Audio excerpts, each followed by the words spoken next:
എടോ, തനിക്ക് എന്താ സംഭവിച്ചത്? തന്നെ ആരെ കൊണ്ടുപോയത്? എടോ, എങ്ങനെയാ താൻ രക്ഷപ്പെട്ടത്?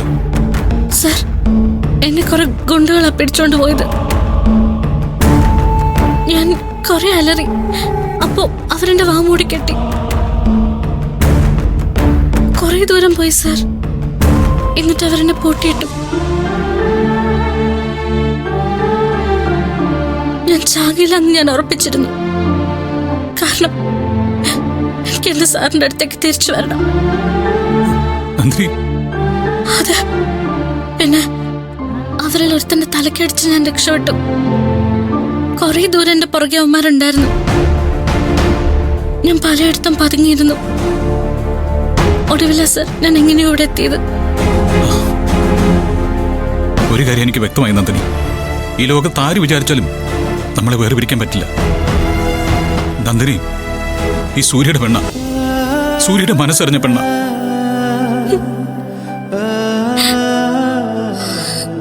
കൊന്നുകളയെന്ന് പേടിച്ചു സർ. പക്ഷെ ഞാൻ മനസ്സൊരുക്കി താനൂരമ്മയോട് പ്രാർത്ഥിച്ചു, എന്റെ സൂര്യ സാറിന്റെ അടുത്ത് എന്നെ തിരിച്ചെത്തിക്കണമെന്ന്. ഏതിരുട്ടിലും ഏതായുധത്തിന്റെ മുൻപിലും നന്ദനിക്ക് പ്രാർത്ഥിക്കാനുള്ള കരുത്ത് എന്റെ സാറിന്റെ പേരാ. നന്ദിനി, താൻ ഒരിക്കലും തിരിച്ചെത്തില്ല എന്ന് പറഞ്ഞ് ഇവിടെ ആഘോഷങ്ങൾ നടക്കുക. എനിക്ക് അവരുടെ മുമ്പിൽ കൊണ്ടുപോയി നിർത്തണം. എന്റെ നന്ദിനി തിരിച്ചു വന്നു എന്ന് എനിക്ക് അവരോട് പറയണം. വാ നന്ദിനി.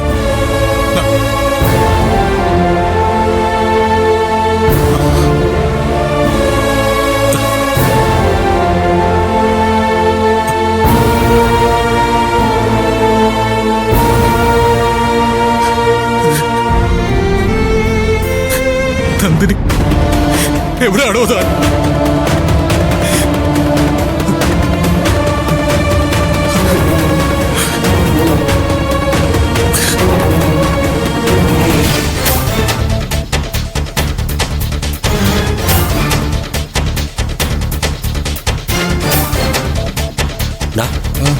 ഞാൻ വാതിൽ അടച്ചിട്ടില്ല. അടച്ചിട്ടോ? ശരിടാ, ഞാൻ പോയി അടച്ചിട്ടില്ല. ശരി.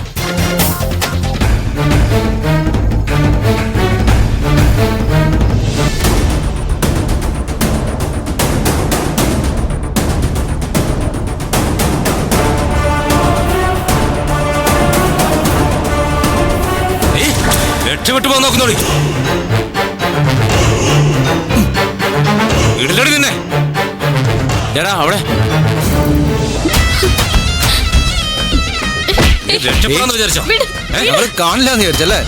വാടാ, കൊണ്ട് കെട്ടി കൊണ്ടുപോടാ അങ്ങോട്ട്.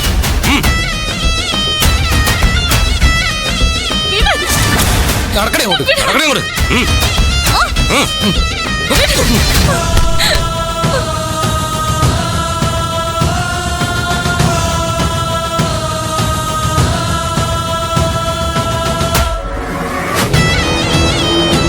കണ്ണ് തെറ്റി അപ്പ കടന്നു കളയോള്.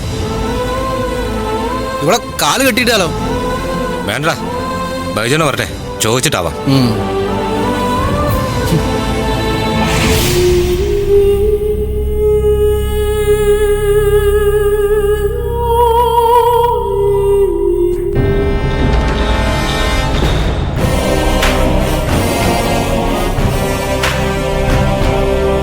നിങ്ങൾ ഇനി എത്ര ബഹളം ഉണ്ടാക്കിയിട്ടും കാര്യമില്ല. ക്ഷണിച്ചവരെ ആരെയും ഞാൻ മുടക്കില്ല. അവരെല്ലാവരും കുറച്ചു കഴിയുമ്പോൾ ഇവിടെ എത്തും. പത്മ, വാശിക്ക് കീഴടങ്ങാതെ പോകാനും എനിക്കറിയാം. എങ്കിൽ പിന്നെ ഇപ്പൊ എന്തിനാ തിരിച്ചു വന്നേ? ഞാൻ ചാകൂന്ന് പറഞ്ഞപ്പോ പേടിച്ചു പോയോ? സത്യത്തില് നിങ്ങൾ സന്തോഷിക്കല്ലേ വേണ്ടത്. ഞാനില്ലാതായാൽ ആ വേലക്കാരിയെ ഇഷ്ടമുള്ള സ്ഥാനത്ത് നിങ്ങൾക്ക് എവിടെയും വാഴിക്കാലോ. ഒന്ന് നിർത്തടോ. താനെന്തോ വലിയൊരു കാര്യം ചെയ്യാണെന്നൊരു ഭാവം തനിക്കുണ്ട്. ഇതാരെ കൊണ്ടും ചെയ്യാൻ പറ്റുന്നൊരു കാര്യമാണ്. ഫോണെടുത്ത് കുറച്ച് ബന്ധുക്കളെ വിളിക്കാനും കുറച്ച് അലങ്കാരങ്ങൾ ഒരുക്കാനും ഇവിടെ തന്റെ ആവശ്യമൊന്നുമില്ല.